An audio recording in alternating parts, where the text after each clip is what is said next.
सदक़ल्लाहुल अज़ीम। क़ाला सय्यदुल कौनैन सल्लल्लाहु तआला अलैहि व आलिहि वसल्लम अल इल्मु हयातुल इस्लाम व इमादुद्दीन औ कमा क़ाल अलैहिस्सलातु वस्सलाम। सदक़ल्लाहु व सदक़ रसूलुल्लाह सल्लल्लाहु तआला अलैहि व आलिहि वसल्लम। गौसे आज़म बमने बेसरो सामा मददे, क़िबले दीन मददे, काबे ईमा मददे, इंतज़ारे करमे तुस्त मने ऐनी राए खुदा जुओ खुदा बीनो खुदा दा मददे। बगिरदा बे बला उफ्ताद कश्ती, ज़ईफ़ानो शकिस्ता रात पुश्ती। महक के ख्वाजे उस्मान हारून, मदद कुन मदद कुन मदद कुन या मुईनुद्दीन चिश्ती।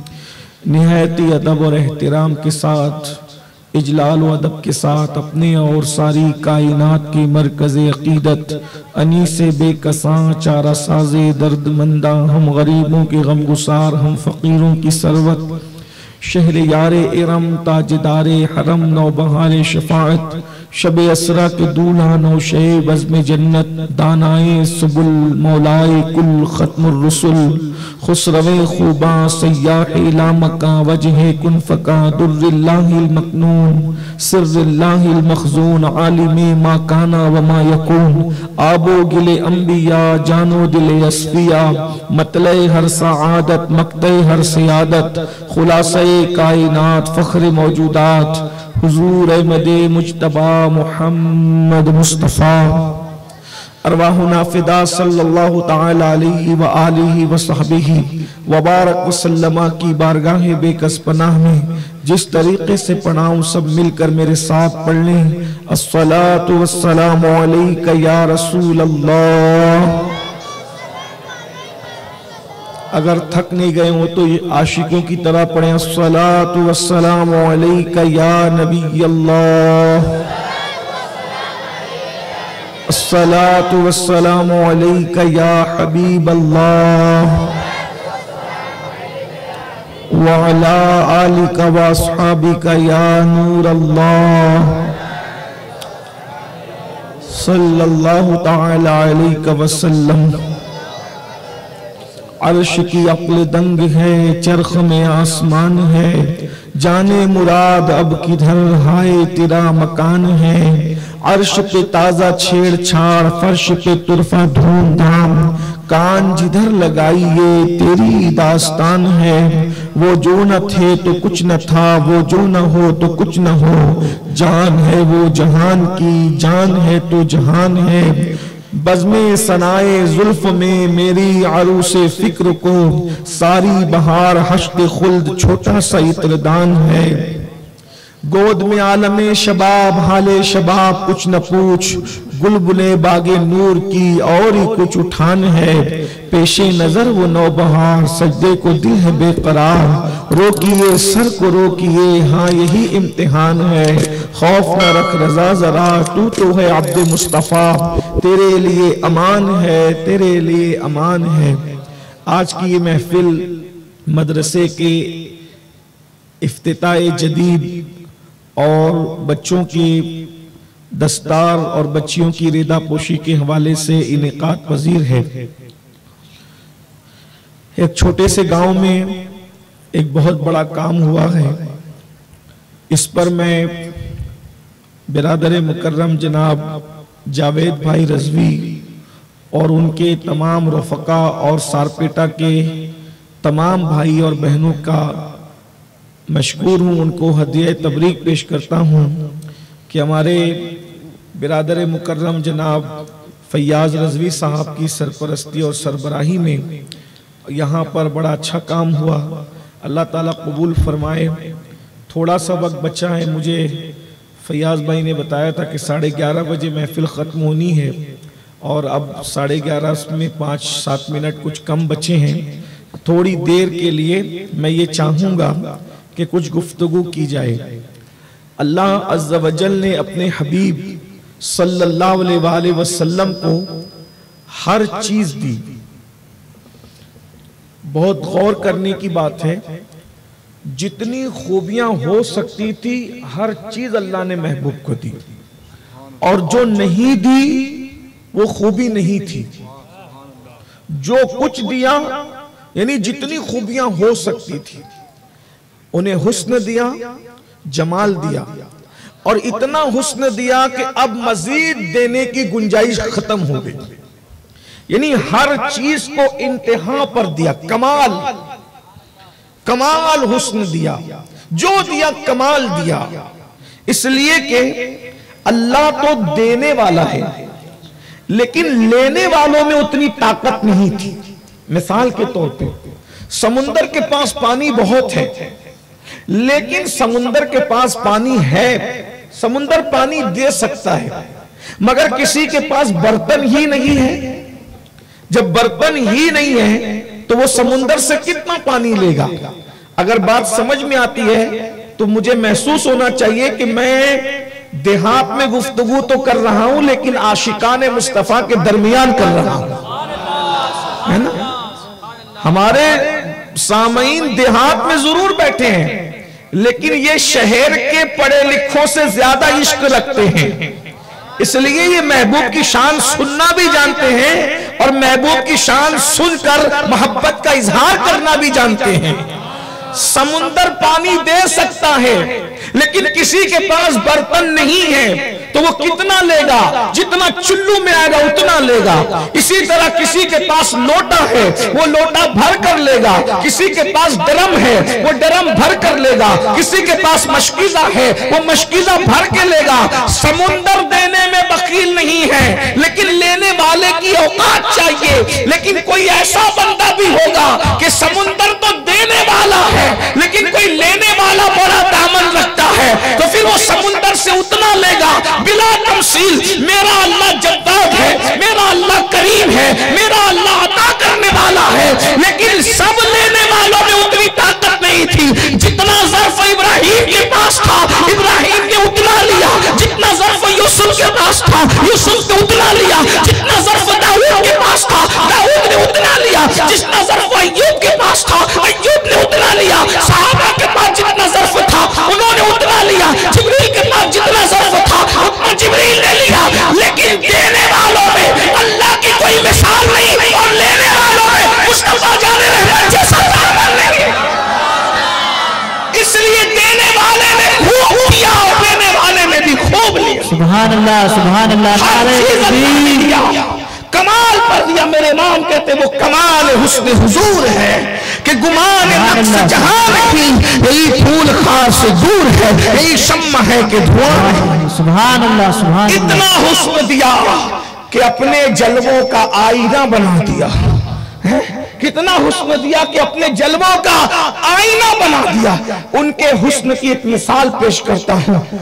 अल्लाह ने तलवे सबको दिया है, अल्लाह ने तलवे सबको दिया है, लेकिन हुजूर के तलवे इतने लतीफ और खूबसूरत थे कि हुजूर मिट्टी पे कदम रखते थे तो वो लतीफ और खूबसूरत तलवों का निशान मिट्टी पर नहीं पड़ता था, और जब पत्थर पे रखते थे तो पत्थर पर निशान कदम पड़ जाता था।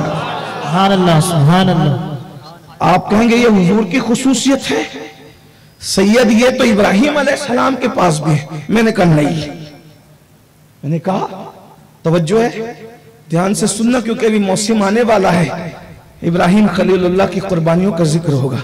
इब्राहिम अलैहिस्सलाम हमारे पैगंबर हैं, हमारे आका है, हमारे आका के दादा हैं। हम बहुत मोहब्बत करते हैं उनसे।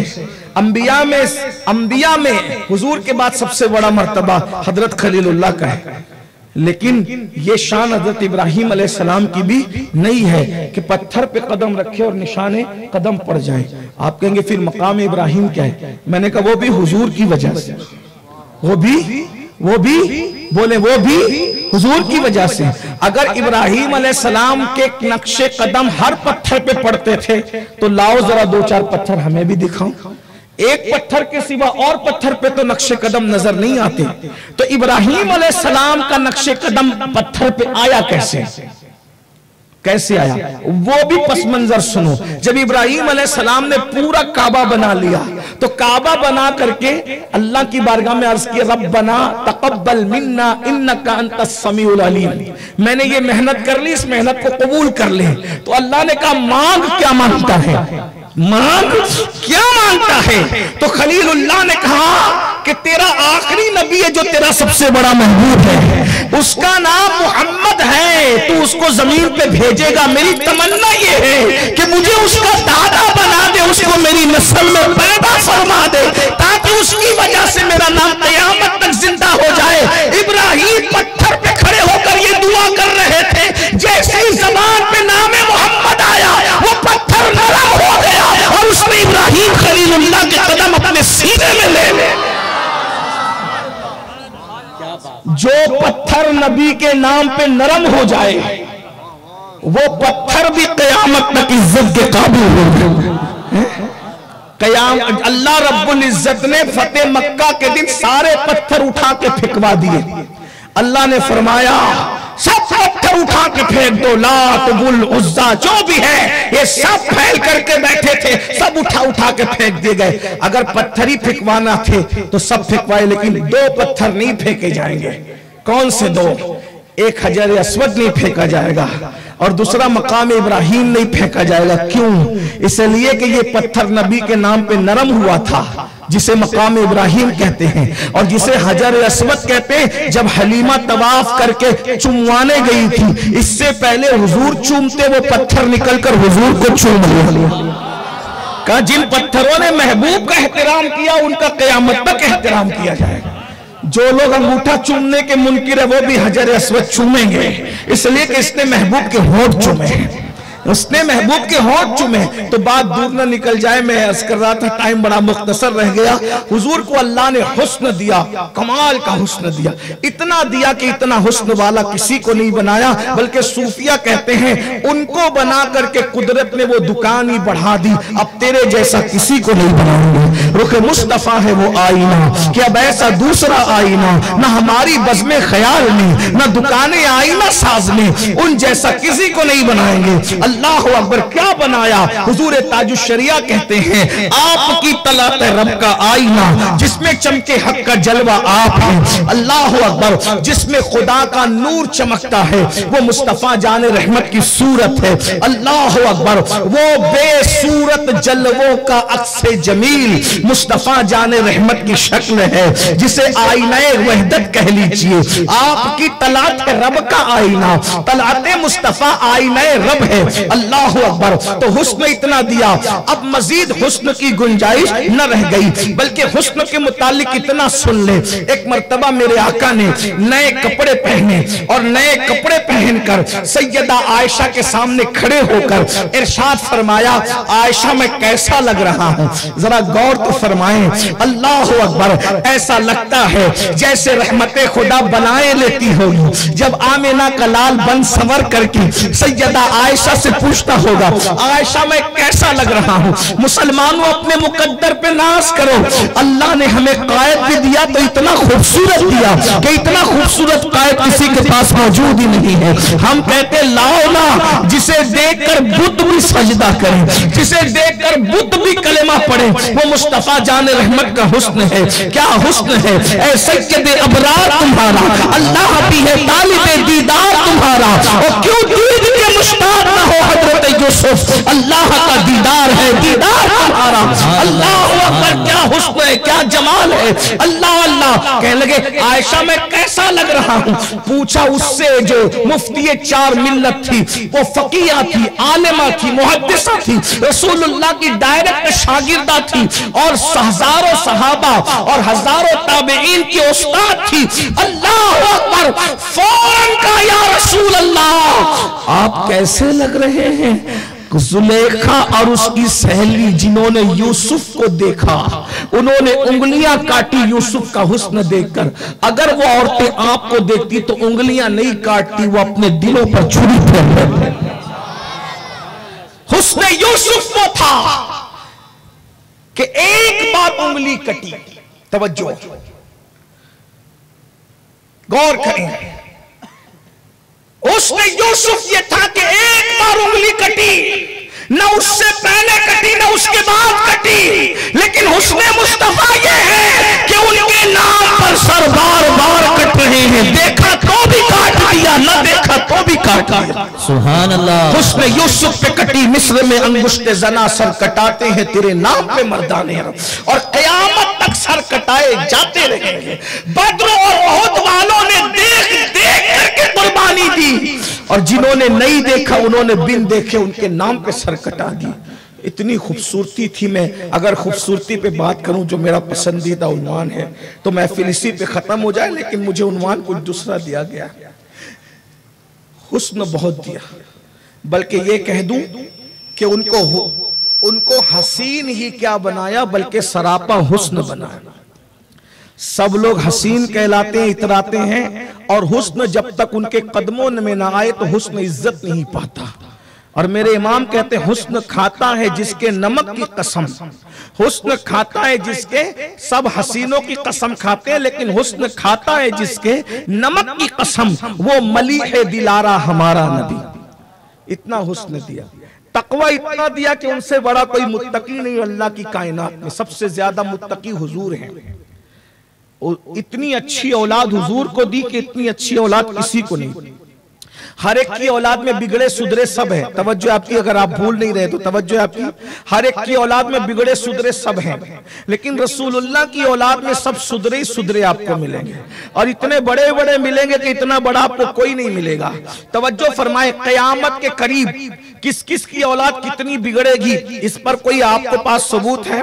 शराब पिएंगे, जिना करेंगे, क्या क्या करेंगे, क्या क्या करेंगे, यानी आपकी नस्लों में कयामत तक कितने बिगड़ा कौन होगा, क्या क्या होगा, लोग कैसे कैसे हालात देखेंगे। जो है वो कयामत की निशानियों में से निशानियां ये है कि लोग जानवरों की तरह जो है जिना करेंगे, रस्तों पर जिना करेंगे, औरतें नंगी घूमेगी, ये होगा, वो होगा, वो होगा, वो होगा, वो होगा।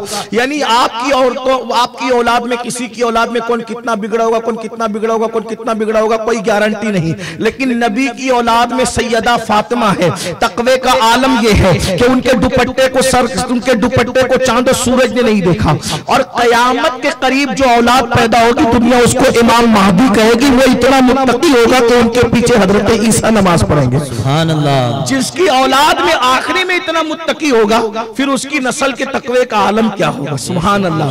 तो तकवा इतना दिया, औलाद ऐसी दी, उम्मत सबसे ज्यादा दी, और इल्म भी सबसे ज्यादा दिया। इतना इल्म दिया कि कुरान कहता है वअल्लमका मा लम तकुन तालम व काना फज़लुल्लाहि अलैका अज़ीमा।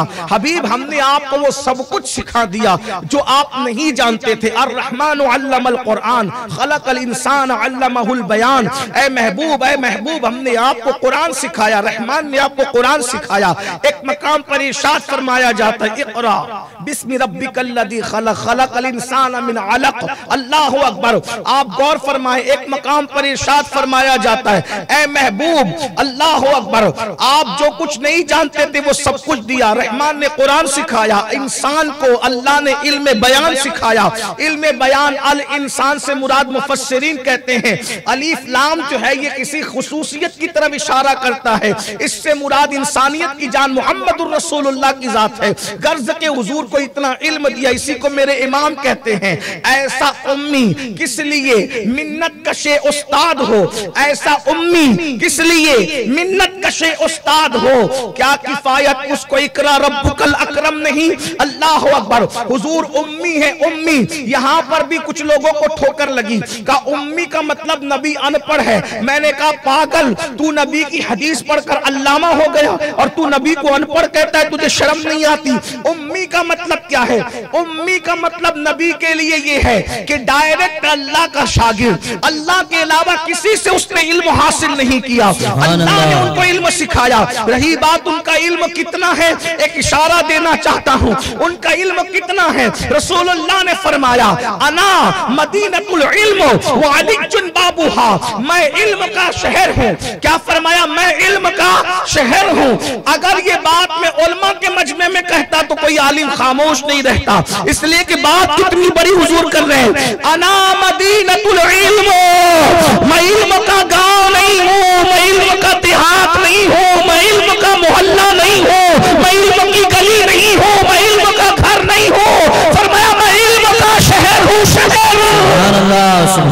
अल्लाह। मैं इल्म का शहर हूँ। और बताया क्या गया, वाली जुन बाबुहा, सुभान अल्लाह। और अली उसका दरवाजा है।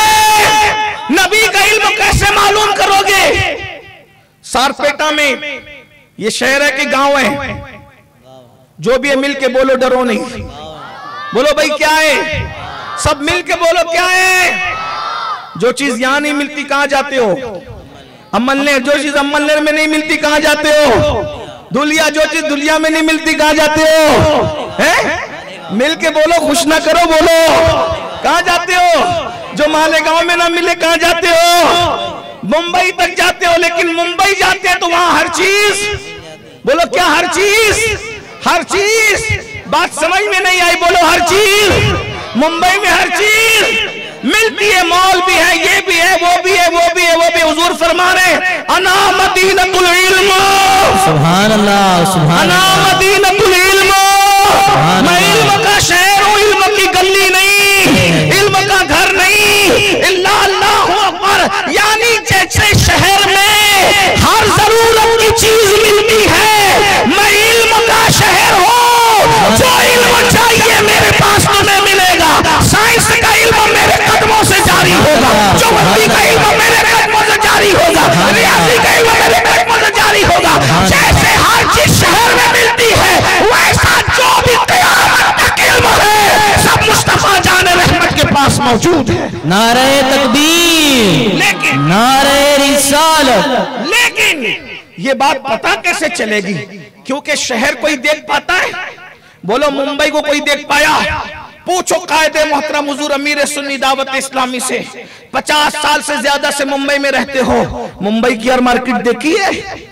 बड़े इंजीनियरों से पूछो मुंबई का हर मॉल देखा है? नहीं। आपके पीर साहब की बात आई तो अकीदत में नहीं, हकीकत में बोलना पड़ेगा। बोलो देखा आपके पीर मुर्शिद ने मुंबई का हर बाजार देखा? इंजीनियरों ने देखा? बोलो वहां पैदा होने वाला बुढ़ा होकर मर गया 80 साल का, उसने देखा? शहर की हर चीज देखने में आती है? बोलो भाई आती हो तो बताओ। देखने में आती है? मुझे मालेगांव में पैदा हुए 40 साल हो गए, लेकिन अभी तक मैंने भी पूरा मालेगांव नहीं देखा। कभी कभी लोग कहते वो फुला गली, तो मैं कहता ये किधर है? मोहल्ला कहता वो, मैं कहता वो किधर है? वो फुला सेठ का घर, में कहता वो किधर है? ये सच्ची बात है। अरे सारपेटा इतना छोटा सा गांव है, यहाँ देखना दाखना आसान है, शहर में आसान है। जब मालेगांव इतना छोटा सा शहर है, मुंबई के आगे तो 10 मालेगांव उसमें रख दिए जाएं, बोलो पूरा मुंबई देख पाओगे? बोलो भाई पूरा दिल्ली देख पाओगे? पूरा लाहौर देख पाओगे? पूरा बगदाद देख पाओगे? अब शहर की क्वालिटी क्या है ये कैसे पता चले? शहर तो पूरा देख नहीं सकते हैं? अहले इल्म की तवज्जो, शहर तो पूरा, बोलो भाई शहर तो पूरा, तो अब कैसे पता चलेगा शहर की क्वालिटी क्या है? तो शहर पूरा नहीं दिखता, शहर देखने के लिए उसका जो दरवाजा वो देखना पड़ता है। जो क्वालिटी दरवाजे की होगी समझ में आएगा शहर की क्वालिटी क्या है। सुभान अल्लाह, सुभान अल्लाह। दरवाजा अगर लकड़ी का टूटा फूटा बबूल का होगा तो समझ में आएगा कि शहर क्या है, लेकिन अगर दरवाजा फिर खूबसूरत होगा हीरे जवाहरात का, अरे जिसका दरवाजा ऐसा हो वो शहर कैसा होगा। अब रसूलुल्लाह फरमा रहे अना मदीनतुल इल्म, मैं इल्म का शहर हूं, लेकिन मुझे पहचान नहीं पाओगे कि मेरी हकीकत क्या है। हकीकत तो जिब्रील को भी नहीं पता तो तू क्या पता करेगा? हकीकत तो सिद्दीक को भी नहीं पता तो तू क्या पता करेगा? हकीकत तो उमर फारूक को भी पता नहीं तो तू क्या पता करेगा? अरे हकीकत उस्मान गनी को भी नहीं पता तो तू क्या पता करेगा? किसी को उनके रब के सिवा उनकी हकीकत नहीं पता, तू क्या पता करेगा?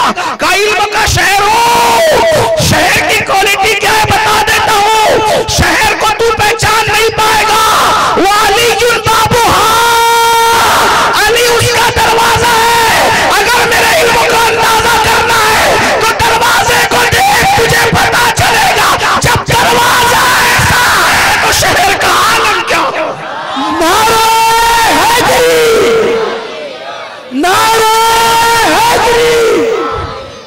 और दरवाजा कैसा है? दरवाजा कैसा है? मौला अली फरमाते पूछो पूछो पूछो, सलूनी सलूनी सलूनी सलूनी, पूछो जो चाहो मुझसे पूछ लो। जितने तुम जमीन के रास्ते जानते हो उससे ज्यादा मैं आसमानों के रास्ते जानता हूं। फरमाते मुझे सब मालूम है, पूछो। और लोग जो सवाल करते थे मौला अली सब बता देते थे।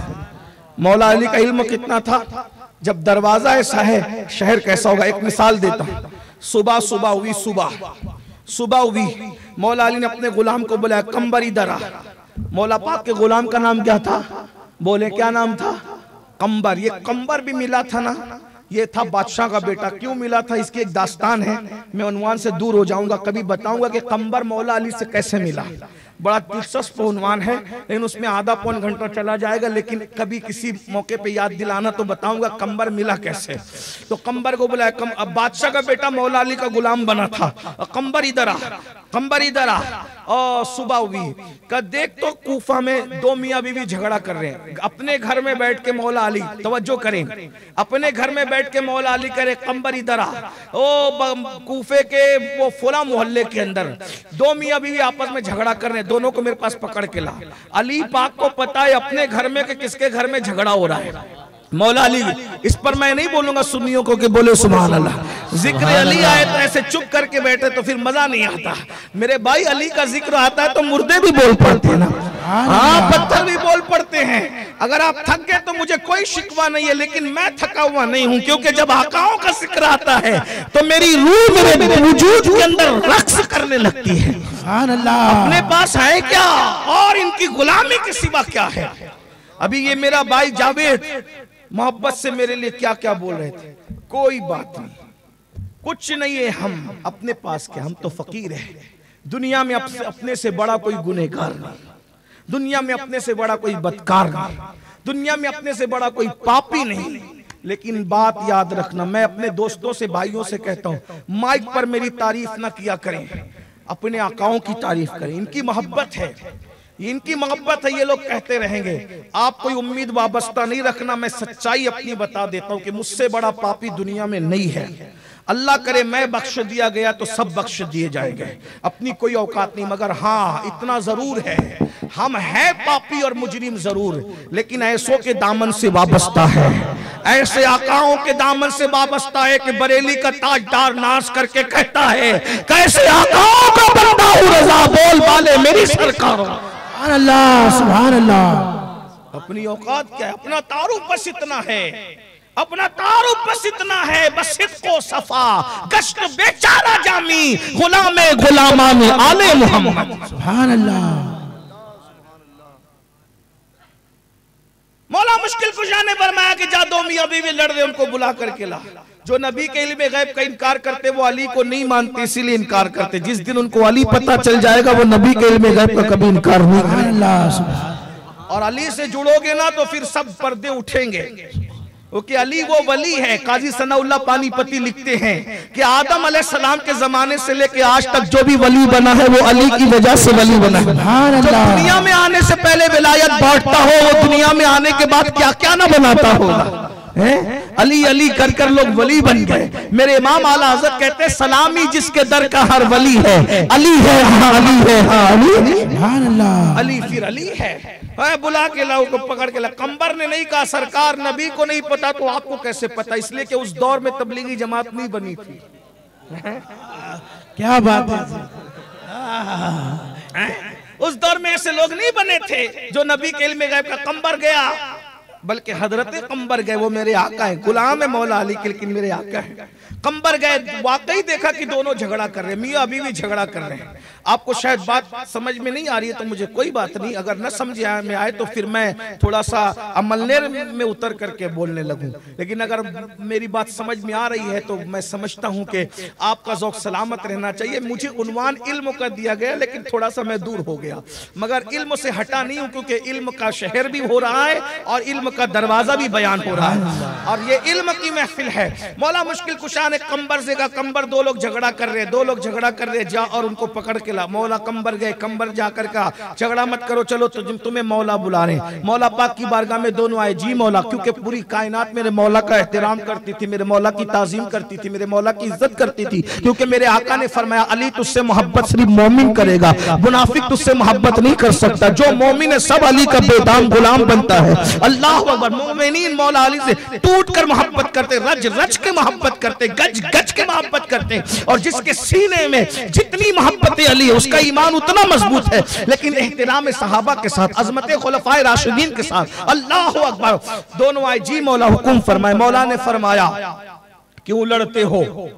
शौहर ने कहा मौला आपने बुला के पूछ ही लिया है, बोलना नहीं चाहते थे लेकिन पूछा है तो सुन ले। जिस दिन से मेरा इसके साथ निकाह हुआ है, बड़ी खूबसूरत है, बड़ी हसीन है, बड़ी जमील है, मोहब्बत भी बहुत है, लेकिन जैसे ही बीवी जैसा सलूक करने जाता हूँ इससे मुझे घिन आती है, बदबू आती है और मेरा दिल चिड़चिड़ा हो जाता है। ये मुझसे लड़ती है, मैं इससे लड़ता हूँ, बस इतना मामला है। मौला पाक ने बस कहा कोई अपनी जबान में कोई विषय ही नहीं है झगड़े का, बात ना बात का बोल देना है, बात ना बात का पैर कुछ भी नहीं है, सिर्फ बात का बतंगड़ होता है। आप कहेंगे कूफा वाले ये बतंगड़ कैसे कहने लगे? मैंने कहा कि तकरीर जहां की जाती है वहां के अल्फाज लिए जाते हैं, वरना इंटरनेट पे भी कुछ आप आए मौजूद है। वो कहेंगे कि ये बतंगड़ कैसे कह दिया कूफा वालों ने। कहा जहां बैठते हैं वही की बात करते ताकि बच्चों को भी समझ में आए। मौला बस कोई विषय नहीं है, जब इसके पास जाता हूं बीवी जैसा सुलूक, हया के पर्दे में समझा रहा हूं, जब जाता हूं बीवी जैसा सुलूक करने इससे घिन आती है, बदबू आती है, जी नहीं चाहता इससे बीवी जैसा सुलूक करूं। खाते साथ में, रहते साथ में, लेकिन जैसे इसका पर्दा उठाने को जी चाहता है घिन आने लगती है। मौला फरमाते अभी रुक, अब मैं पर्दे उठाता हूं। उसकी बीवी से कहा तेरे चचाजाद भाई से नाजायज ताल्लुक था? मौला पूछ रहे हैं ये इल्म का दरवाजा है, किसके क्या क्या लोचे हैं मौला सब जानते हैं, इसलिए अली सबको हजम भी नहीं होती। हाँ, क्योंकि अली पर्दे उठाते हैं। हाँ, कहा तेरे चचाजाद भाई से गलत ताल्लुक था? जी मौला। मौला के पास इनकार कौन करे, बाबे मदीनतुल इल्म है, कहते हैं जमीन से ज्यादा आसमानों के रास्ते जानते। जी मौला थे। तूने उसके साथ बदकारी की थी, जिना करवाया था? जी मौला करवाया था। तेरे पेट में बच्चा भी आया था? जी मौला बच्चा भी आया था। तूने अपने बच्चे को जन्म दिया था? जी मौला जन्म भी दिया था। बच्चा पैदा हुआ तो तूने सोचा था कि ये बच्चा पालू कैसे, लोग ताना देंगे, लोग इल्जाम लगाएंगे, लोग गंदगी करेंगे, लोग ये करेंगे, वो करेंगे, वो करेंगे, वो करेंगे, इज्जत के साथ सर उठा के जी नहीं सकूंगी। तो तूने ये राज किसको बताया? किसी को नहीं बताया सिवाय तेरी माँ के। सच्ची बात है? जी मौला बिल्कुल सच है। फिर तेरी माँ ने तुझे मशवरा दिया इसको क्यों पालती है, ये हलाली नहीं, इसको उठा के फेंक दे। तूने अपने बच्चे को ले जाकर के जंगल में फेंक दिया। सही बात है? जी मौला सही बात है। फिर जब तू और तेरी माँ दोनों बच्चे को फेंक कर जंगल से वापस आ रही थी तो तूने देखा कि कुत्ता तेरे बच्चे को खाने के लिए आ गया। जब तूने कुत्ते को आते देखा तो माँ की ममता होती है, तड़प गई। माँ से कहा अपनी माँ से कि कुत्ता खा लेगा। तेरी माँ ने उसको उठा के पत्थर मारा कुत्ते को, लेकिन लगा कुत्ते को नहीं बल्कि उसकी पेशानी पे लगा था। खून की फुहार निकली थी। तूने अपने दुपट्टे से उसके सर पे पट्टी बांधी थी। सही बात है? जी मौला सब सही है। दो माँ बेटी को पता है, तीसरा किसी को नहीं पता है, मेरा अली बयान कर रहा है। सुभान अल्लाह। जब दरवाजे की ये शान है तो पूरे शहर का आलम क्या है? सुभान अल्लाह। मन कुंतु मौला है जिसका मौला, मैं मर जाऊं तो मेरे कफन पे लिखना नारे हैदरी। शहर का ये आलम है, दरवाजे का ये आलम है, तो शहर का आलम क्या? मेरे इमाम कहते हैं वो कैसा उम्मी किस लिए मिन्नत कशे उस्ताद हो, क्या किफायत इसको इकरा रब्बुकल अकरम नहीं। जी मौला ये सब बातें सही है। मैंने पत्थर की वो जख्म को अपने दुपट्टे की पट्टी सर पे बांधी गई, मौला को ये भी पता है। मौला ने उस जवान से कहा इधर आ। वो आया, तेरी पगड़ी हटा। उसने पगड़ी हटाया तो यहां पर निशान मौजूद था। कहा ये तेरा शौहर नहीं है, ये तेरा बेटा है, बेटा, और वो गलती से तेरा शौहर बन गया है। अल्लाह ये चाहता है कि माँ बेटे के दरमियान बदकारी न हो। तू जब इसके करीब जाता है तो तेरे दिल में घिन पैदा हो जाती है। जा, ये तेरा शौहर नहीं है, तेरा बेटा है, वही बेटा बड़ा होके तुझे मिला है। जा इसके साथ जाकर अपनी जिंदगी को गुजार। ये मौला अली का इल्म है। अब बताओ जब इनके पास इतना इल्म है तो नबी के पास। लेकिन आपसे पूछो, अगर मौलाना सगीर को आलिम बनना है तो बुखारी पढ़े, मौलाना मकसूद को आलिम पढ़ना है तो मुस्लिम पढ़े, है ना, ये किताब है। लेकिन मौला अली कौन सी किताब पढ़ के आलिम बने थे? क्या बात है? मौला अली ने कौन सी किताब पढ़ी थी भाई? बुखारी तो उनका गुलाम है, बुखारी तो उनका गुलाम है, मुस्लिम तो उनका गुलाम है, हाकिम तो उनका गुलाम है, मुसन्नफ लिखने वाले उनके गुलाम है, मुस्नद लिखने वाले उनके गुलाम है। उस वक्त ना बुखारी थी, ना मुस्लिम थी, ना तिरमिजी थी, ना इब्ने माजा थी, ना नसाई थी, ना इमाम हाकिम की मुस्तदरक थी, ना इमाम मालिक की मुअत्ता थी, ना इमाम जो है वो मुस्नदुल फिरदौस थी, कोई किताब नहीं थी। तो मौला अली कैसे आलिम बने? अब लोग अली से पूछने लगे आप कैसे इतने बड़े आलिम बन गए?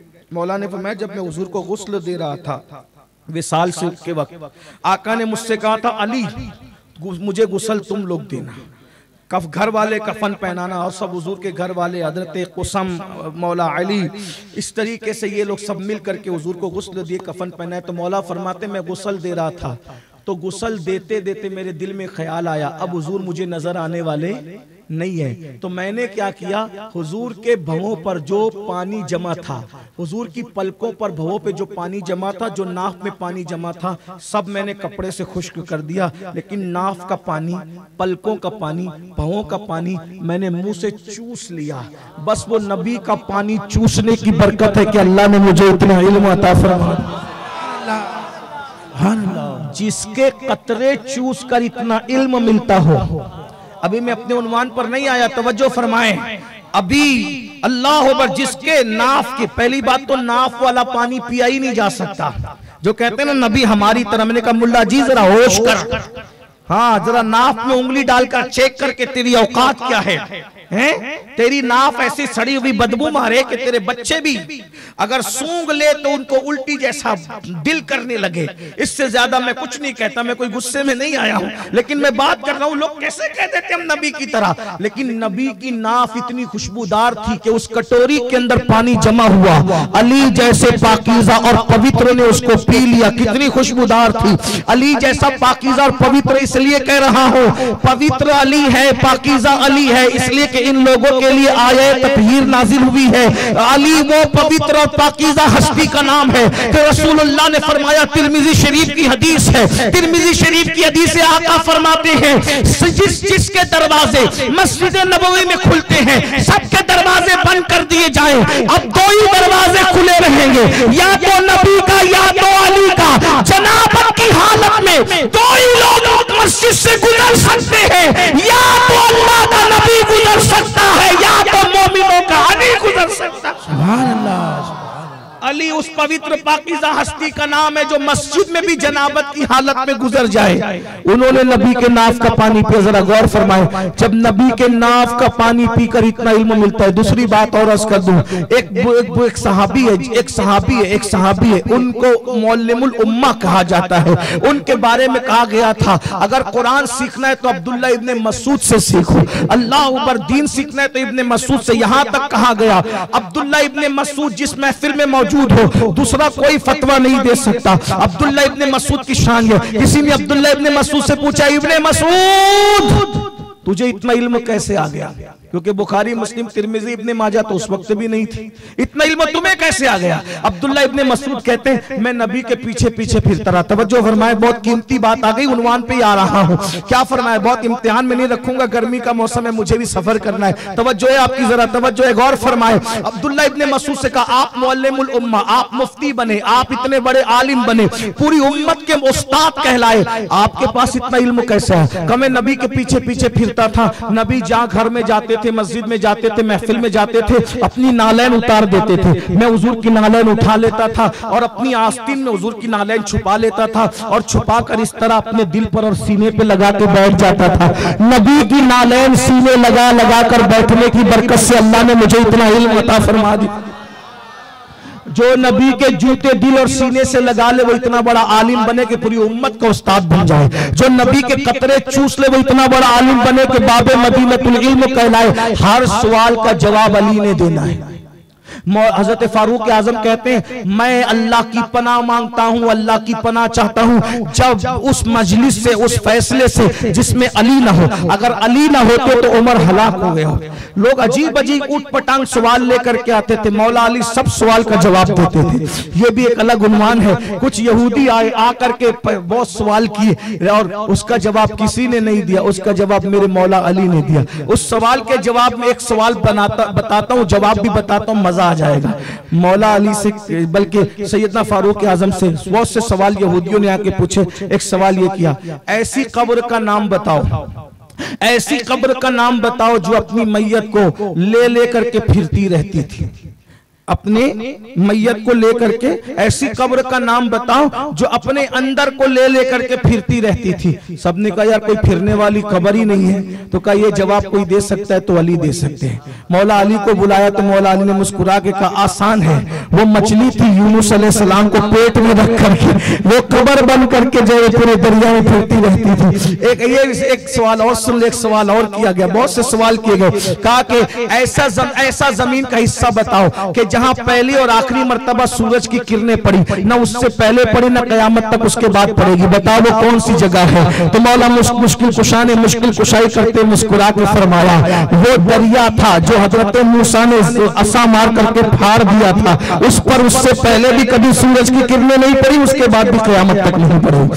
बड़ा दिलचस्प है यहूदियों के सवालात, मौला अली के जवाबात। इसको भी कभी याद दिलाइएगा, इंशाल्लाह करेंगे। लेकिन आपको जहन में आ गया जब नबी के कतरे चूस कर अली इतने बड़े आलिम बने, इब्ने मसूद सीने नालैन लगा के इतने बड़े आलिम बने, नबी कितने बड़े आलिम होंगे। इतने बड़े नबी को अब अल्लाह कह रहा है, इतने बड़े आलिम को, आलिम माकाना वमा यकुन को अल्लाह करे कुल, ए महबूब आप यूं कहिए, क्यों अर्ज कीजिए, रब्बी जिदनी इल्मा, ए अल्लाह मुझे और इल्म अता कर।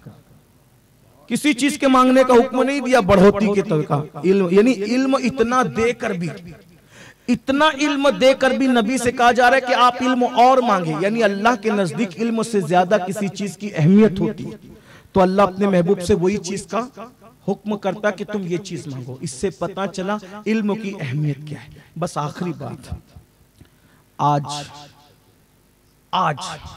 वो इल्म जो नबी को तलब करने का हुक्म दिया गया, आलिम माकाना वमा यकून होने की बात, अल्लाह फरमा रहे रब्बी जिदनी इल्मा, महबूब और इल्म तलब करो, इल्म में इजाफे की दुआ करो। यानी इल्म पे फिर इल्म है, इल्म पे फिर इल्म है, इल्म पे फिर इल्म है। आज हम उस इल्म से कोसों दूर हैं। हमारे बच्चों को कुरान पढ़ना नहीं आता, हमारे बच्चों को कलेमा पढ़ना नहीं आता, बल्कि बच्चों को क्या हमें भी नहीं आता। हम लोग दीन से और इल्म से इतने दूर हैं, इतने दूर है मेरे भाइयों, इतने दूर है कि घर में बच्चा पैदा हो जाए तो हम अजान नहीं दे सकते और घर में बाप मर जाए तो हम उसका जनाजा नहीं पढ़ा सकते। मेरी गुजारिश है इतने खुदगर्ज मत बनिए, अपने बच्चों को इतना इल्म दीन तो दीजिए, इतना इल्म दीन कि घर में बच्चा पैदा हो तो घर वाले खुद अजान दें और किसी का इंतकाल हो जाए तो घर वाले खुद नमाज़े जनाजा पढ़ाएं। आज इल्म से कोसों दूर। जो लोग इल्म पे मेहनत कर रहे हैं, जो लोग इल्म पे मेहनत कर रहे हैं उनकी हम मदद करें। 3-4 चीजें मदद की मैं आपको बताता हूं। नंबर 1, पहली बात तो मकातिब और मदारिस पे खूब मेहनत करो, क्योंकि इस वक्त हमारे दीन पर हमला है। अगर हम चाहते हैं कि हमारे बच्चे मोमिन रह जाएं, ईमान वाले रह जाएं, तो हर गली में अच्छा मकतब होना चाहिए और उसमें इतनी तालीम होनी चाहिए कि जितना इल्म फर्ज है उतना इल्म हमारे बच्चे मकतब में जाके सीख लें।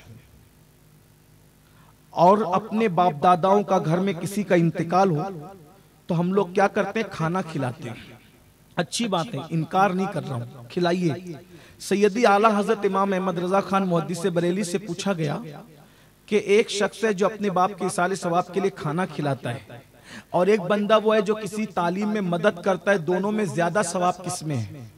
तो कहा खाना खिलाने की नेकी भी खूब है, लेकिन कुरान ने उसके बारे में क्या फरमाया कि जो नेकी लाएगा अल्लाह उसको 10 दर्जा अता फरमाएगा, उस जैसी 10 दर्जा अता फरमाएगा। ठीक है, लेकिन जो बंदा इल्म की राह में खर्च करेगा, इल्म की राह में, कम से कम अल्लाह उसको 700 अता फरमाएगा। कहां 10 और कहां 700।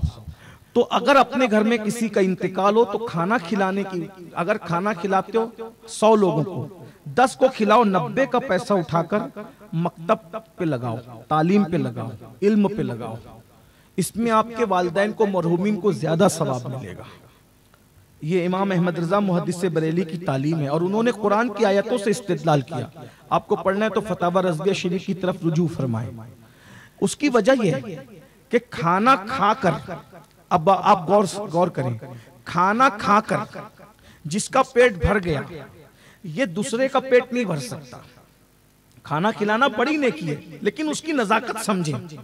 कोई ये ना सोचे कि मैं खाना खिलाने से मना कर रहा हूं, क्योंकि क्लिपें चलती है तो लोगों को, मेंढकियों को जुकाम होता है कि ये कह दिया, तो मैं इसलिए वजाहत भी कर रहा हूं साथ साथ कि खाना खिलाया, एक को खिलाया, ये दूसरे का पेट नहीं भर सकेगा, और सुबह को खिलाया तो शाम को इसका पेट खाली हो जाएगा, इसको फिर भूख लगेगी।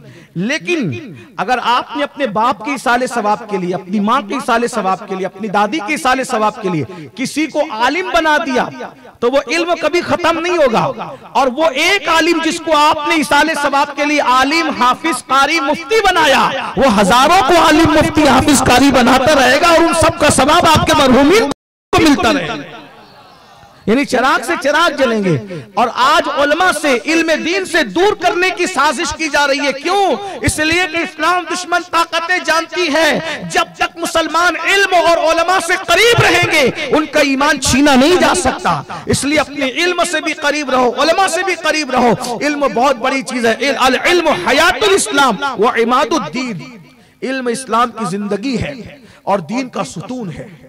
दूसरी चीज, अपने बच्चों को डालो, माँ और बहनें मौजूद है उनसे गुजारिश, अपने बच्चों को डालो, डॉक्टर बनाओ, इंजीनियर बनाओ, टीचर बनाओ, सब कुछ बनाओ, लेकिन अपने बच्चों को इतना इल्म सिखाओ कि कम से कम आपका जनाजा पढ़ा सके, आपका इसाले सवाब कर सके, आपको नहला सके, घर में बच्चा पैदा हो तो अजान दे सके, निकाह तलाक के मसाइल उसको याद हो, इतना। और अल्लाह तौफीक दे तो हर घर में हाफिज कुरान होना चाहिए, हर घर में एक आलिम दीन होना चाहिए। जो नौजवान हैं आलिम बने, डॉक्टर बने, इंजीनियर बने, टीचर बने, मैं उनसे कहता हूं आज ऑनलाइन पढ़ाइयाँ हो रही है। सुन्नी उलमा ने बहुत सारे ऐसे इंटरनेट का, अभी हमारे भाई मौलाना सादिक रजवी साहब इंटरनेट और मोबाइल पर बड़ी खूबसूरत गुफ्तगू कर रहे थे।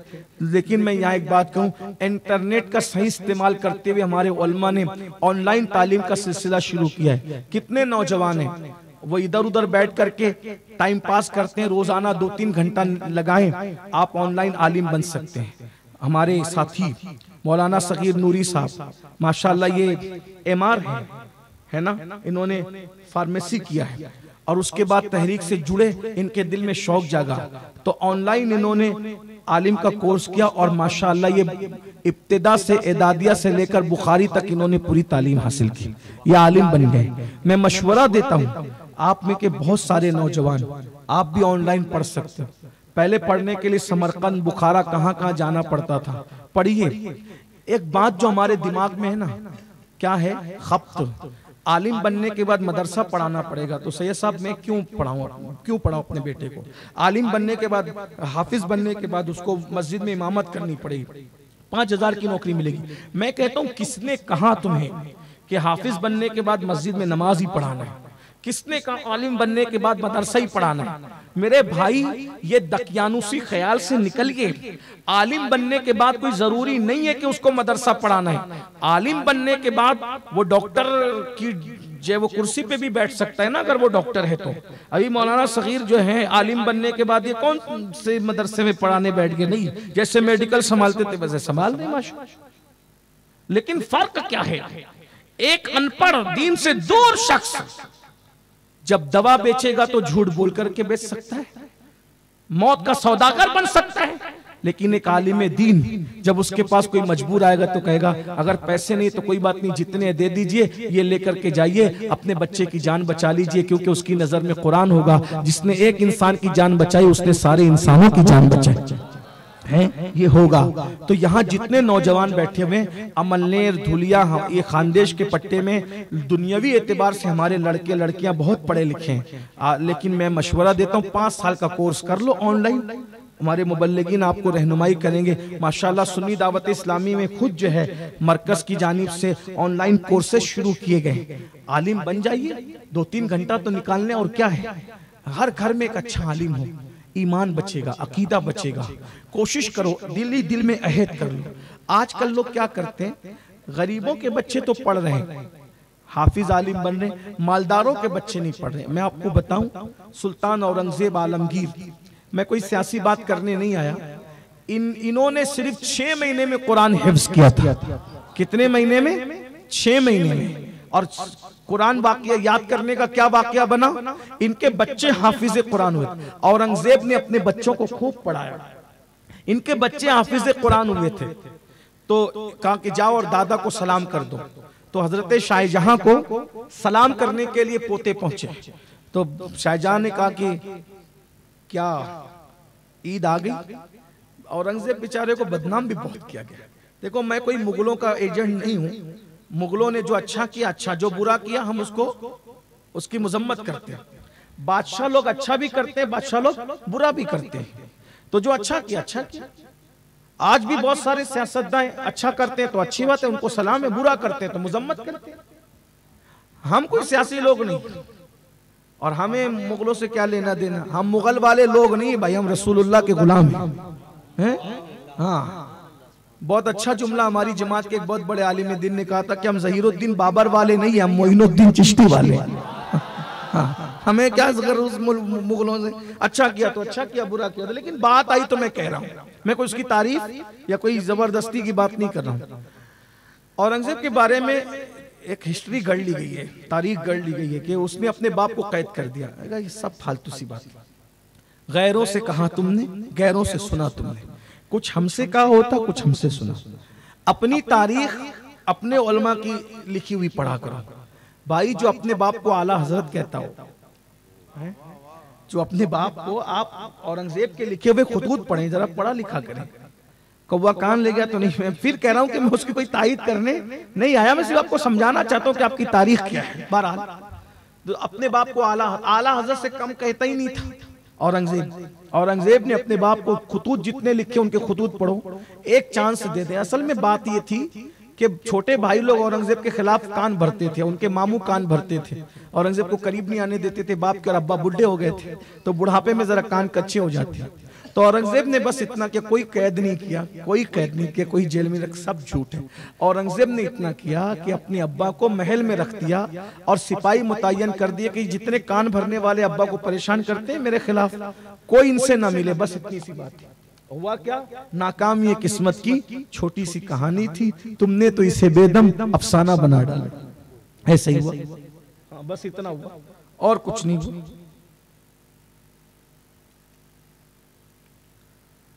और कुछ नहीं, इससे ज्यादा कुछ नहीं हुआ। तो लोगों ने कह दिया कि बाप को कैद कर दिया, कैद कर। अरे मेरे भाई, बाप को कैद करने वाला जहन्नमी है, बाप को कैद करने वाला मुजद्दिद कैसे हो सकता है? मुजद्दिद कैसे हो सकता है? हमारे उलमाए अहले सुन्नत ने औरंगजेब आलमगीर को अपनी सदी का मुजद्दिद करार दिया है। ये जो औरंगाबाद की मस्जिद है, इसमें उलमा को 500 उलमा को बिठाकर उन्होंने फतावा आलमगीरी तरतीब दिलवाई। फिक़े हनफी पर जहां शामी का एहसान है, वहीं औरंगजेब का भी एहसान है कि उन्होंने फतावा आलमगीरी को मुरत्तब करवाया। 500 जय्यद उलमा, और ये भी बता दूं कि उन 500 जय्यद उलमा में से जो चोटी के उलमा थे, जिनको सदारत और सुदूरियत का मनसब हासिल था, वो हमारे इस इलाके के उलमा, इस इलाके, ये भी आपको पता होना चाहिए। ये हमारे इलाके उलमा, आज यहाँ इल्म चला गया। कल फतावा आलमगीरी के मुरत्तबीन, फतावा आलमगीरी के मुरत्तबीन हमारे यहाँ के थे अक्सरियत में, और आज हम इल्म से कोसों दूर हो गए। बहरहाल अलग उन्वान। तो कोई कैद वैद नहीं कराया था, सिर्फ ये कि वो भाई जो कान भरते थे वो न मिल सके। मैं समझता हूँ उनकी जगह आप भी होते तो आप भी ये करते कि यार कोई कान भरने वाला करीब ना है कि अब्बा नाराज ना हो, लेकिन लोगों ने उसको क्या क्या कर दिया। बहरहाल लोग जाने वो जाने। बच्चे इनके हाफिज बने तो कहा जाओ दादा को सलाम करके आओ। दादा को सलाम करने का तो क्या आज ईद है? दादा ईद नहीं है, आज हम हाफिज बने। तो अब वो दादा तो दादा थे शाहजहां, चलो भागो यहां से, चलो क्या कर सलाम करने के लिए। आप खुश नहीं है? खुश हैं, लेकिन ये इसका सिला तेरे बाप को मिलेगा ना। तुम हाफिज कुरान बने हो, जो हाफिज कुरान बनता है उसके बाप के सर पे नूर का ताज सजाया जाता है। और मैं दादा हूं, मुझे क्या मिलेगा? मुझे खुशी है, लेकिन इससे ज्यादा खुशी उस वक्त होती कि मेरा बेटा भी हाफिज कुरान बना। बच्चे गए रोते धोते, दादा ने तो भगा दिया। क्या कहा? ऐसा ऐसा कहा। औरंगजेब 6 महीने मिलने नहीं गए। 6 महीने के बाद कहा अब्बू सलाम अलैकुम। कहा ईद है? ईद नहीं है, आपका बेटा भी हाफिज कुरान होगा। बाप की ख्वाहिश का इतना एहतराम। जब बादशाह हाफिज कुरान हो सकता है तो डॉक्टर क्यों नहीं हाफिज कुरान हो सकता? जब बादशाह हिंदुस्तान का, अखंड भारत का हाफिज कुरान हो सकता है, इंजीनियर क्यों हाफिज कुरान नहीं हो सकता? बनो हाफिज, बनो आलिम बनो। ये जो लोग काम कर रहे हैं, ये जावेद भाई हमारे एक छोटे से इलाके में कितना काम किए। अगर नहीं मदद कर सकते हो ना तो कम से कम फितना भी मत करो। काम करने वालों की नहीं मदद कर सकते हो तो करो, नहीं मदद कर सकते हो चुप रहो।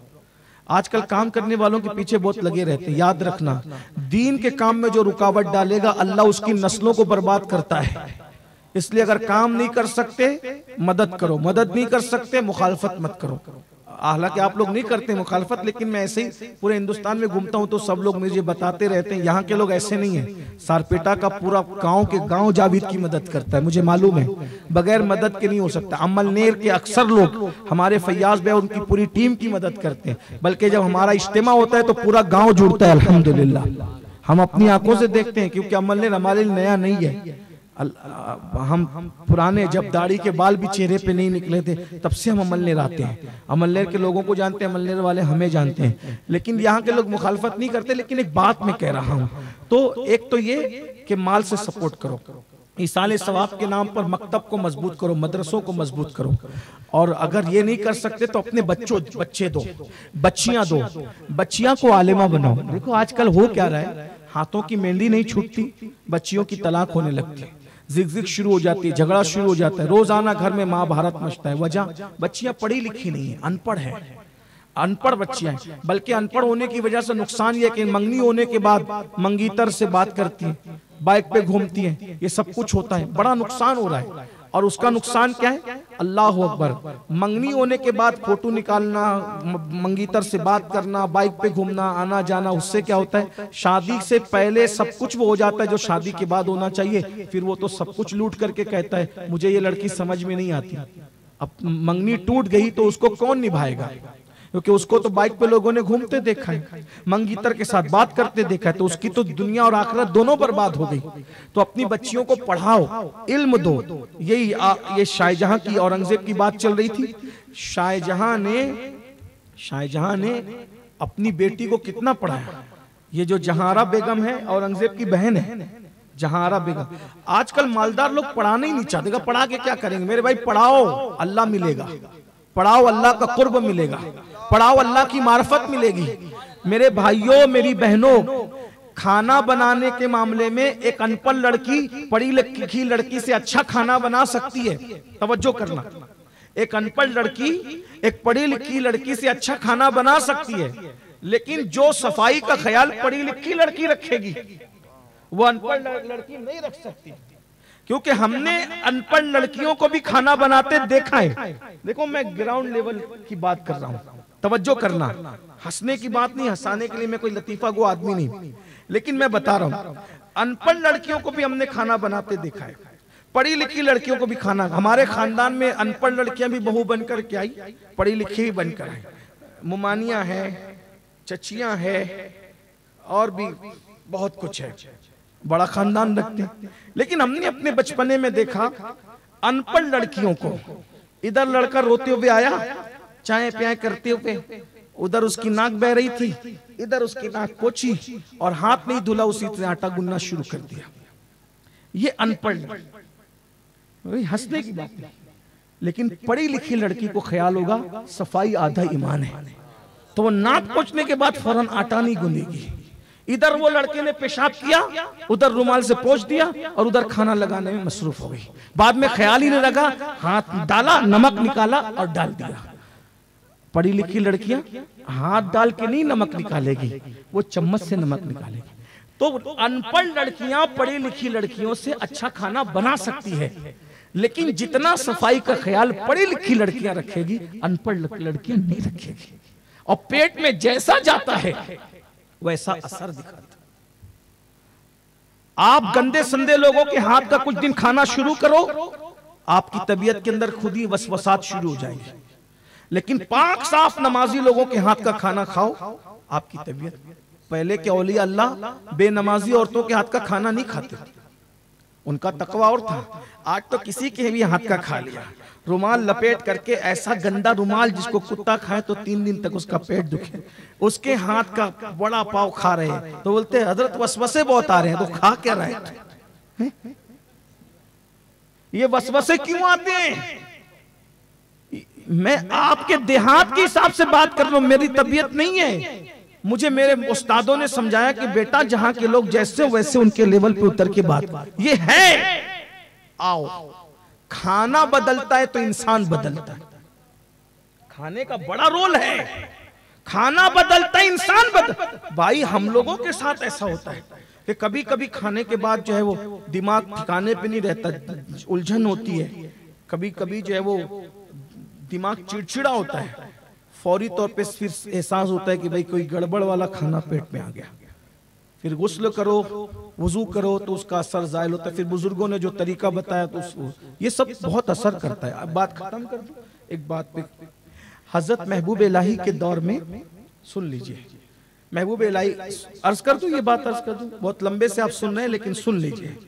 हजरत महबूब इलाही के दौर में दिल्ली में महरौली चूंकि किनारे का इलाका था, बहने भी सुन लें, महरौली किनारे, अभी भी वो किनारे ही है। हालांकि अभी तो बहुत बस गया, मेन शहर में भी आ गया, लेकिन बहरहाल वो गयासपुर वगैरह से तो किनारे ही पड़ता है। तो वहां सरकार कुतुबुल अख्ताब हमारे मुर्शिद कुतुबुद्दीन बख्तियार काकी का मजार है। अब वो पीरो मुर्शिद है बाबा फरीद, हमारे मुर्शिद फरीद मिल्लत वद्दीन ख्वाजा फरीदुद्दीन गंजी शिकर। क्या लोग हैं, नाम जबान पे आता है रूह झूम उठती है।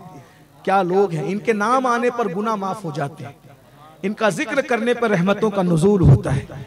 क्या ये लोग हैं अल्लाह वाले लोग। कहा गया ना, हिंद से मुझे अपने आशिकों की खुशबू आती है।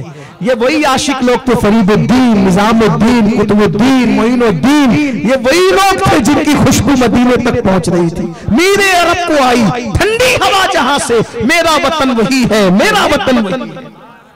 मेरी तुम्हारी खुशबू नहीं गई, ये फरीदुद्दीन की खुशबू थी, ये दाता अली हुजवेरी की खुशबू थी, ये कुतुबुद्दीन बख्तियार काकी की खुशबू थी, ये साबिर कलियर मखदूम साबिर की खुशबू थी, ये अल्लाह अकबर मोइनुद्दीन चिश्ती की खुशबू थी, ये ख्वाजा बाकी बिल्ला की खुशबू थी, ये मुजद्दिद अल-फिसानी की खुशबू थी, ये इमाम अहले सुन्नत इमाम अहमद रज़ा की खुशबू थी। अल्लाह अकबर, जिसने खुद कहा तूती असफहा हुस्न कलाम रज़ा, बेज़बा बेज़बा बेज़बा हो गया। क्या आशिक लोग थे। तो दिल्ली में कुछ औरतें महरौली में रहती थी और वो लोग ज़िना का धंधा करती थी। अब हया के पर्दे में इससे ज्यादा क्या खोल के, फाहिशा औरतें थी, ज़िना का धंधा करती। महबूब इलाही सरकार हर जुमेरात को अपने दादा पीर सरकार कुतुबुद्दीन बख्तियार काकी के मजार पे फातिहा पढ़ने जाते थे, हर जुमेरात को जाते थे। एक दिन फातिहा पढ़ के लौट रहे थे, कुछ लोगों ने कहा हजरत दिल्ली पे आपकी हुकूमत चलती है, लोग आपकी बात मानते हैं, आप एक काम कीजिए, कुछ औरतें गंदा धंधा कर रही है, फाहिशा औरतें जिस्म बेचने का धंधा कर रही है और वो बहुत गंदगी फैला रही है, लोग बिगड़ रहे हैं, इन औरतों को आप निकाल दें। आप निकाल देंगे तो बादशाह कुछ नहीं कहेगा। लेकिन ये वली लोग जो होते हैं ना, सूफी लोग, ये काट पीट के काम नहीं करते, ये तोड़ने का काम नहीं करते, ये जोड़ने का काम करते हैं। इल्म जहां आता है सच्चा इल्म, वो आजिज़ी लाता है और वो जोड़ने की बात करता है। तोड़ने का काम हमेशा जाहिलों ने किया है, जोड़ने का काम हमेशा आलिमों ने किया है। लेकिन वाकई वो आलिम हो जिसका रिश्ता बाबे मदीनतुल इल्म से जुड़ा हो, हुजूर जोड़ने आए थे, हुजूर तोड़ने नहीं आए थे। तो महबूब इलाही सरकार ने फरमाया तुम्हारा मकसद क्या है? क्या उन औरतों को दिल्ली से निकाल दूं कि उनको सुधारा जाए? धंधा बंद करवाना है कि उनको निकालना मकसद है? क्या है? कहा हुजूर धंधा बंद करवाना मकसद है। कहा अगर मैं निकाल दूंगा दिल्ली से तो ये कहीं और जाकर के धंधा करेगी, वहां कोई निजामुद्दीन तो नहीं होगा।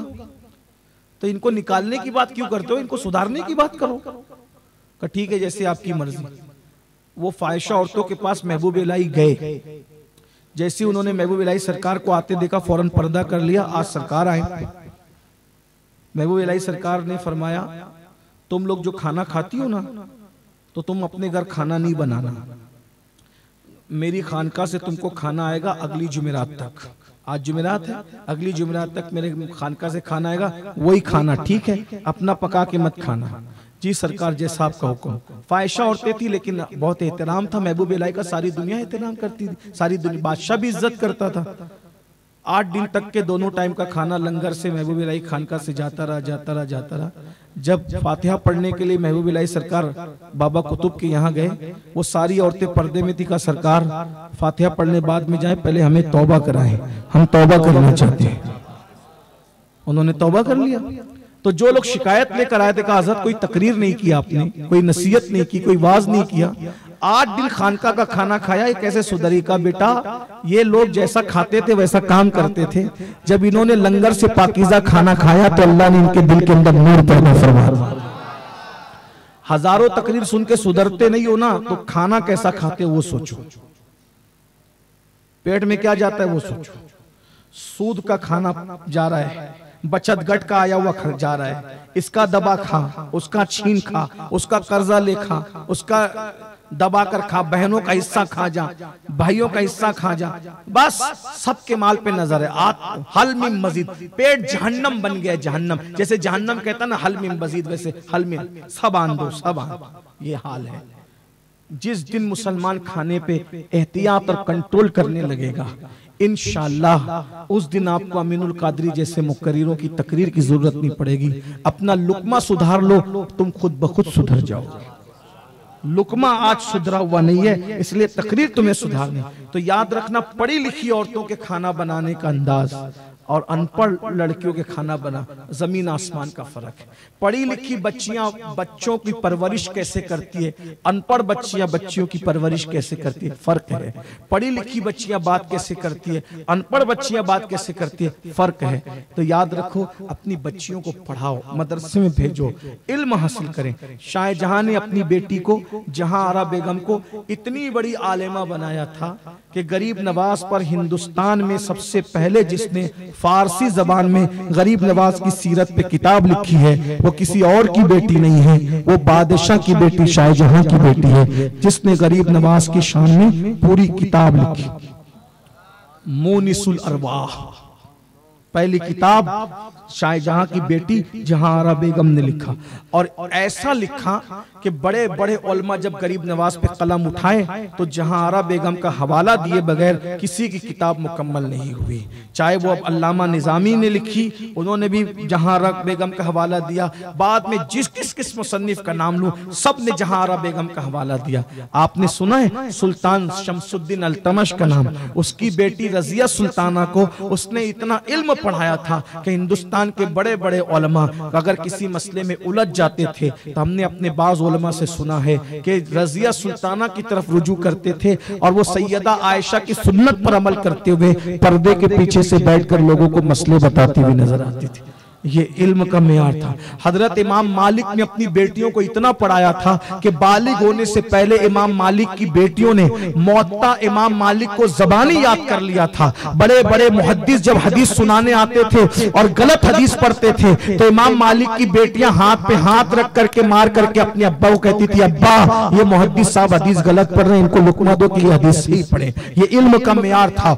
इमाम जाफर सादिक रदी अल्लाह तआला की बहू थी हजरत सैयदा नफीसा मिस्री। नफीसा मिस्री को नफीसतुल इल्म भी कहते हैं। इमाम हसन के घर की बेटी थी, इमाम हुसैन के घर की बहू थी, इमाम जाफर सादिक रदी अल्लाह तआला की बहू थी। जब अपने शौहर के साथ मदीने मुनव्वरा से हिजरत करके मिस्र आई तो सैयदा आयशा की सुन्नत पे अमल करते हुए पर्दे के पीछे बैठकर जब इन्होंने दरसगाह सजाई तो उस दरसगाह में बैठकर जो इल्म हासिल करने आते थे उनमें इमाम शाफई जैसा इमाम भी था जो नफीसा मिस्री का शागिर्द बन करके रहा। नफीसा मिस्री के ऐसे मोतक़िद थे इमाम शाफई कि आपने वसीयत की थी कि जब मोहम्मद इब्न इदरीस का इंतकाल हो जाए तो मेरी उस्ताद और रसूलुल्लाह की शहजादी, रसूलुल्लाह के घर की बेटी भी और बहू भी नफीसा मिस्री की गली से मेरा जनाजा लेकर के जाना। मेरा जनाजा नफीसा की गली से जाएगा, अल्लाह उसी वजह से मुझे मग़फ़िरत फरमा देगा। इतना पढ़ाया था बेटियों को। जो बेटियों को इतना पढ़ाते हो वो बेटों को कितना पढ़ाते होंगे। इसलिए तालीम जरूरी है। डॉक्टर इकबाल से किसी ने कहा था, आखिरी बात डॉक्टर इकबाल से, ये मुल्ला लोग मदरसा चलाते हैं और गड़बड़ करते हैं, ये करते हैं वो करते हैं, मदरसे बंद कर दिए जाएं। तो उस वक्त तो डॉक्टर इकबाल ने कहा था, ये मुल्ला, ये गरीब बच्चे जो मदरसे चला रहे हैं, दीन इसी वजह से जिंदा है क्योंकि मैं हस्पानिया का अंजाम देख करके आया हूँ कि 800 साल जिसकी तारीख थी, गरनाता की तारीख, अंदलूस की तारीख, वहाँ मदरसे बंद हुए तो खंडरात के अंदर इस्लामी इमारतें तब्दील हो गई। अगर हिंदुस्तान में भी मदरसे बंद कर दोगे तो ताजमहल और लाल किले के अलावा और तुम्हें इस्लाम की कोई पहचान नजर नहीं आएगी। अगर इस्लाम को हिंद में जिंदा रखना है तो मदरसों को जिंदा रखो, मदरसों को की मेहनत को सपोर्ट करो, अपनी ज़कात, अपने सदकात, अपनी खैरात मदरसों को दो, अपने इसाले सवाब मदरसों को दो। मैं ये नहीं कहता कि सुन्नी दावत इस्लामी को सिर्फ दो, नहीं, आप जिस सुन्नी आलिम से मुत्तफिक है उसको दो, उसको मजबूत करो। हाँ, कुछ लोग गड़बड़ जरूर करते हैं तो लेकिन ये देख करके दो कि आपका पैसा कहाँ लग रहा है, सही इस्तेमाल कहाँ हो रहा है। जहाँ इस्तेमाल हो रहा है हर सुन्नी जगह लगाओ, इसलिए कि सुन्नी मजबूत होंगे तो सुन्नियत मजबूत होगी, मदरसे मजबूत होंगे। याद रखना, अगर ईमान और मजहब और मसलक का तहफ़्फ़ुज़ चाहते हो तो मदरसों पे मेहनत करो, मदरसों पे कोशिश करो, मदरसों को आम करो। अल्हम्दुलिल्लाह हमारे अमलनेर में और यहाँ क्या कहते हैं सारपेटा में, इसी तरह जलगांव में, इसी तरीके से शीरपुर में, इसी तरह से धुलिया में, नसीराबाद में, हर जगह माशाल्लाह, वो भुसावल में, बल्कि हमारे अमीर, हमारे कायद हज़रत अल्लामा शाकिर नूरी साहब किबला ने हमें आज से 10 साल पहले कहा था कि बेटा मकातिब पे मेहनत करना होगा। अल्हम्दुलिल्लाह आपके मालेगांव शहर में भी 82 मकातिब चल रहे हैं जिसमें 3000 से ज्यादा बच्चे और बच्चियां तालीम हासिल कर रहे हैं। अभी इसी साल 2 बच्चियों ने कुरान हिफ्ज किया माशाल्लाह, और आलिमा जो बन रही है वो अलग है। अल्लाह का शुक्र है। मेरी गुजारिश है हम खादिमुल कुरान बन जाएं, मदरसों पे बहुत मेहनत करें, जलसों पे लुटाने की बजाय हम जो वो मदरसों पे लुटाएं। मदरसे मजबूत होंगे ना इंशाल्लाह, हमारे बच्चों को बचपने से इतना इल्म पिला दिया जाएगा कि वो अपने बाप का जनाजा। देखो ये पहले जुड़े थे पहले तंजीम से, कितने लोग यहाँ जुड़ करके आलिम बने। ये हमारे हाफिज दानिश है, ये आपके करीब में रहते हैं। कहाँ रहते हैं? बेटावद में रहते हैं। ये माशाल्लाह दुनिया में काम कर रहे हैं। इसी तरीके से ये और भी हमारे हैं सब बच्चे, किस का नाम लो सब है माशाल्लाह। ये हमारे मसूद भाई हैं, कारी कुरान बने, कारी बने। हमारे अजहर भाई कारी कुरान बने। और भी मुझे सबके नाम वाम नहीं पता है, और वैसे भी सबके नाम पता हो तो लेने में भी टाइम जाएगा। अभी 1 घंटे की तकरीर की, 1 घंटे सबके नाम। लेकिन आप जानते हैं सुन्नी दावत इस्लामी ने इल्म पे मेहनत की, एजुकेशन पे मेहनत की, और मजीद हमारा प्लान ये है कि पूरे खानदेश के हर गली कूचे में ऐसे मकातिब, हमारे अब्दुल वारिस भाई कहाँ गए माशाल्लाह, ये इतने छोटा सा वजूद रखने वाला बंदा ऐसा मुजाहिदाना काम कर रहा है चोपड़ा के अंदर। अल्हम्दुलिल्लाह कितने मकतब हो गए भाई आपके? कितने हैं? 1 हिफ्ज क्लास, ये बंदा 1 हिफ्ज, 9 मकातिब है, 9 मकातिब चोपड़ा में आपके यहाँ। ये सब ये लोग काम कर रहे हैं। 22 सितंबर चलते हैं, 22 सितंबर। देखिए ये सब काम के लोग हैं, इनकी कद्र कीजिए, वरना जय वो कदरे नेमत बादे ज़वाल। जहां तक मेरी आवाज जा रही है, खानदेश में जो भी काम हो रहा है, जो नौजवान कर रहे हैं माशाल्लाह, तो इनका सपोर्ट कीजिए। और नहीं कुछ कर सकते तो कभी जब हाथ उठाइए, अपने लिए कुछ मांगिए तो इतना जरूर करिए, अल्लाह जो लोग काम कर रहे हैं उन्हें मजीद हौसला अता फरमा, उन्हें मजीद तरक्की अता फरमा। बस इतना चाहते हैं, कुछ नहीं चाहते। अल्लाह ताला इन सब कामों को दिन 11वीं रात 12वीं तरक्की अता फरमाए। एक खुशखबरी पेश कर दूं आपको, खुशी के माहौल में कितना अच्छा लग रहा है। आप सब बहुत अरसे बाद मिले, मैं बहुत दिनों के बाद आया, बहुत मसरूफियत बढ़ गई तो मैं बहुत दिनों के बाद खानदेश में आया हूँ। लेकिन एक बात याद रखना, पूरी दुनिया घूमते हैं लेकिन मालेगांव आने के बाद और अपने इन इलाकों में आने के बाद जो खुशी होती है ना, वो खुशी कहीं नहीं होती। हाँ, पुराने लोगों से मिलते जुलते हैं तो फिर उसका लुत्फ है कुछ। मालेगांव आओ तो थकान उतर जाती है, खानदेश में आओ तो ऐसा लगता है कि हम अपनों के दरमियान आ गए, अपने घर आ गए। माशाल्लाह, ये मोहब्बत कायम रखे, सलामत रखे। तो खुशखबरी सुना दूं आपको, खुशी का माहौल है, अच्छा माहौल है। इंशाअल्लाह बहुत जल्द अमलनेर की सरजमीन पर 2 रोजा इज्तिमा फिर से होने जा रहा है इंशाअल्लाह। उसकी तैयारी अभी से शुरू हो जाएगी इंशाअल्लाह। जल्द ही तारीख का ऐलान हो जाएगा। आगे जो भी होगा इंशाअल्लाह हमारे मुबल्लिगीन आपको इत्तला करेंगे। अस्तगफिरुल्लाह रब्बी मिन कुल्लि ज़म्बि व अतूबु इलैहि व मा अलैना इल्लल बलाग।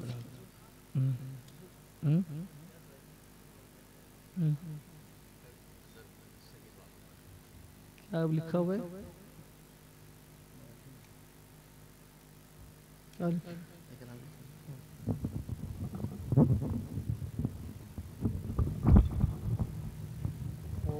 क्या लिखा है मैं समझ लें, उसके बाद देख।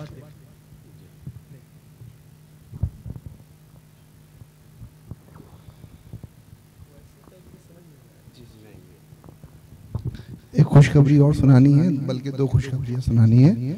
एक खुशखबरी ये है कि शाह आलम नगर में इंशाअल्लाह ताला 30 जून को फिर एक मरतबा हम जमा होंगे और हमारे इंतहाई अजीम निगरां, मुशफिक निगरां आली जनाब सैयद अमीन कादरी साहब क़िबला शालमत